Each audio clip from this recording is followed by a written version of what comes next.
کی انجام دہی شیطان پر گرا ہوتی ہے، اور اسی طرح سے نیک امور کی انجام دہی یہ نفسانی خواہشات کے لیے مصیبت ہوتی ہے، نفسانی خواہشات کے لیے بہت نقصان دہ ہوتی ہے۔ اور اسی طرح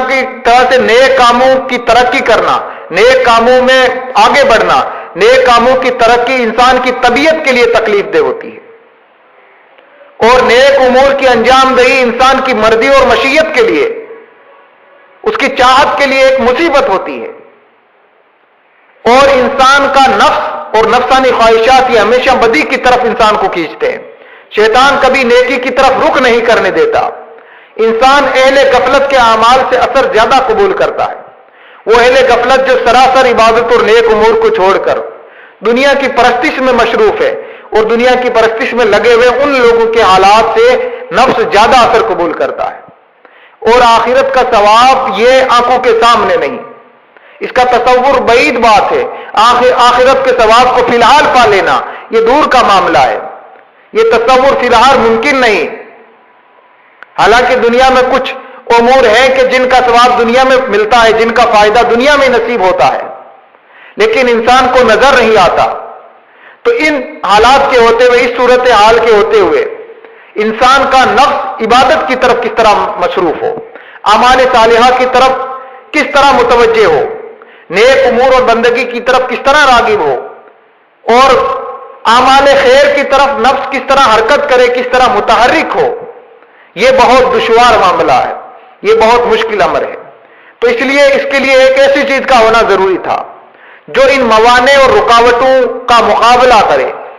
اور ان روکنے والی چیزوں سے محاربہ کرے، اور ان کی مدافعت کرے، ان کو دور کرے، ان کا دفاع کرے۔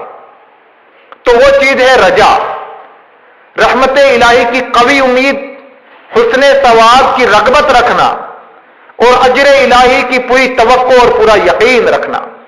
یہ رجا ہے، اللہ تعالیٰ کی ذات سے پوری قوی امید رکھنا۔ یہ ایسی چیز ہے کہ جو بندے کو عبادت کی طرف راغب کرتی ہے۔ بعض صالحین نے فرمایا الحزن یمنع عن الطعام والخوف یمنع عن الذنوب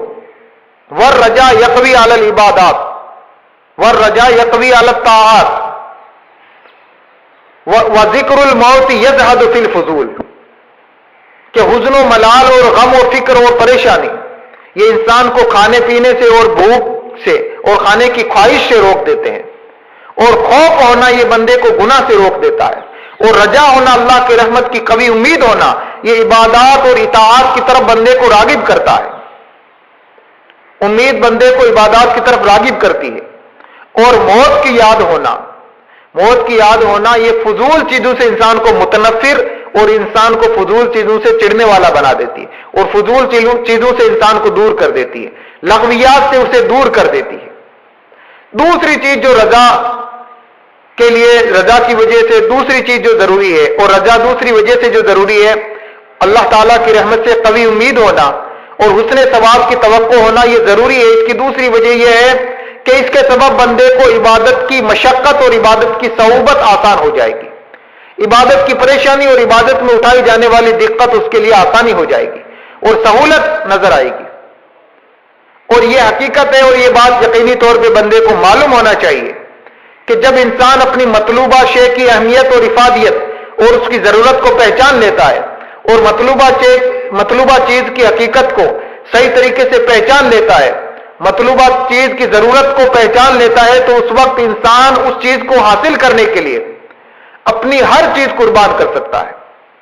اپنی مطلوبہ چیز، اپنی پسندیدہ چیز کی اہمیت جب اسے معلوم ہو جائے تو اس کو حصول کرنے کے لیے، اس کو حاصل کرنے کے لیے انسان اپنی ہر چیز قربان کر دیتا ہے، اپنا سب کچھ اس پر نثار کر دیتا ہے اس کو پانے کے لیے۔ اور جب انسان کو کوئی چیز پسند آ جائے اور اس کے دل میں رغبت اور چاہت پیدا ہو جائے، انسان کو کوئی چیز پسند آ جاتی ہے اور اس میں رغبت اور چاہت پیدا ہو جاتی ہے، تو پھر انسان اس کے لیے ساری شدت اور مشقت برداشت کر لیتا ہے، اور اس کو حاصل کرنے میں جو محنت اور مشقت اٹھانی پڑے وہ اٹھا لیتا ہے، کوئی پرواہ نہیں کرتا۔ اس رنج اور اس تکلیف کی اسے کوئی پریشانی محسوس نہیں ہوتی، وہ خوشی بخوشی اس رنج اور اس تکلیف کو برداشت کر لیتا ہے، اور اس انسان کو کوئی رکاوٹ پیش نہیں آتی۔ جب انسان کو پورے طور پہ کسی چیز سے محبت ہو جاتی ہے، پورے طور سے کسی چیز سے پیار ہو جاتا ہے، انسان اس پر نثار ہو جاتا ہے تو اس چیز کے لیے انسان ہر مشقت اور ہر تکلیف اٹھانے کے لیے آمادہ ہو جاتا ہے، ہر تکلیف اٹھانے کے لیے تیار ہو جاتا ہے، ہر تکلیف برداشت کرنے کے لیے کمر بستہ ہو جاتا ہے، بلکہ ان تکالیف اور مصائب کو اٹھانے میں وہ فرحت اور لذت محسوس کرتا ہے اور اس کو ذائقہ معلوم ہوتا ہے اور اس کو اچھا محسوس ہوتا ہے ان تکالیف کو برداشت کرنا۔ جیسے شہد فروخت کرنے والا، وہ اپنے نفع کی خاطر مکھیوں کے ڈسنے کی پرواہ نہیں کرتا اور مکھیوں کی تکلیف سے وہ گھبراتا نہیں، اور مکھیاں چاہے اس پر لاکھ حملہ آور ہوں لیکن وہ نفع کی خاطر ان مکھیوں میں ہاتھ ڈال لیتا ہے اور شہد مکھیوں کے منہ سے نکال کے لے آتا ہے۔ اب مکھیاں اس پر کتنے ہی غضبناک ہوں، کتنی ہی حملہ آور ہوں، کتنے ہی غصے ہوں، مگر وہ اپنے نفع کو پیش نظر رکھتے ہوئے، اپنے فائدے کو سامنے رکھتے ہوئے وہ کوئی چیز سے متاثر نہیں ہوتا اور وہ اپنے ارادے میں کامیاب ہو جاتا ہے اور وہ شہد حاصل کر کے فروخت کر کے نفع عظیم حاصل کر لیتا ہے۔